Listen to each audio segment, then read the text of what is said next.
Hi, we're at John Satter's Auto Repair, and we have a 2007 Chevy Impala SS with a 5.3 liter. And the customer's complaint was, is the engine wouldn't start, the charging system light would come on. So he went to a local repair facility to get his battery replaced. And he informed them he had some corrosion on his terminals. So if we come look at the terminals, they put some terminal ends on, and what we're looking at here, we're looking for the gap where my finger is there, and there's a big giant gap where you can see that the terminal is only touching here and here. There's a big huge gap here. We have the same thing on the negative cable. It's a little harder to see, but it's only touching on these two ends. There's a big gap there. And then when they put it together, they had this positive cable. It's supposed to be up in a holder up here. You can see the rub marks where this pulley has actually rubbed through the outside of the cable and almost through the cable itself. So this is very poor quality workmanship.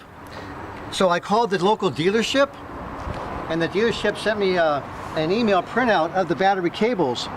And these ends I just showed you are made onto the cable. So what they had to do was they cut those off and put those aftermarket ends on. And then there's the cover that you can see right here that goes on this end.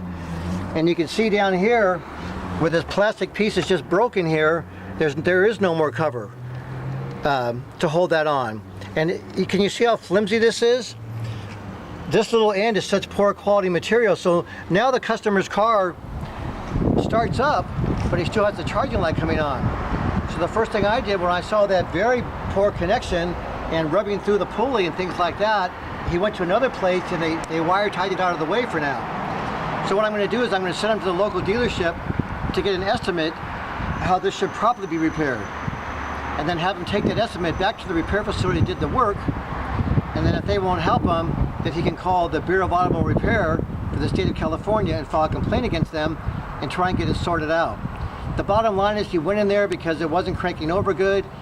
The car is a 2007, so the battery's 7 years old. So he figures I probably need a battery, and I got some corrosion.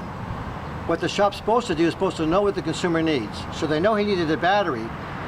What they should have known is that those terminals don't come off. It's not a replaceable terminal. The terminal is built onto the end of the battery.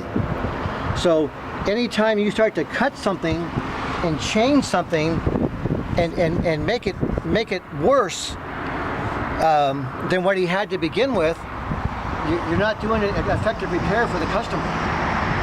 What they should have told him is that you need some new cables, sir. We can order you those cables and put those on with your battery.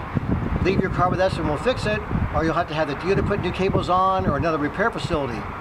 When you do this type of repair and the customer still has a bigger problem, now he has to change the cables because it's been ground through by the pulley by the way they laid it back in there again. And so it's got a big nice wear mark through there where you can see where it's gone right down inside there. So another shop put a zip tie for him temporarily. Here's the original holder up here where it's supposed to be. So the way this is done, when you see that huge gap, let's take another shot of that gap. Come right down from the top here. You can see it clearly. Okay, so what we've got there is, you know, he's still got a problem with the charging light. Now it starts, but he still has a problem with the charging light.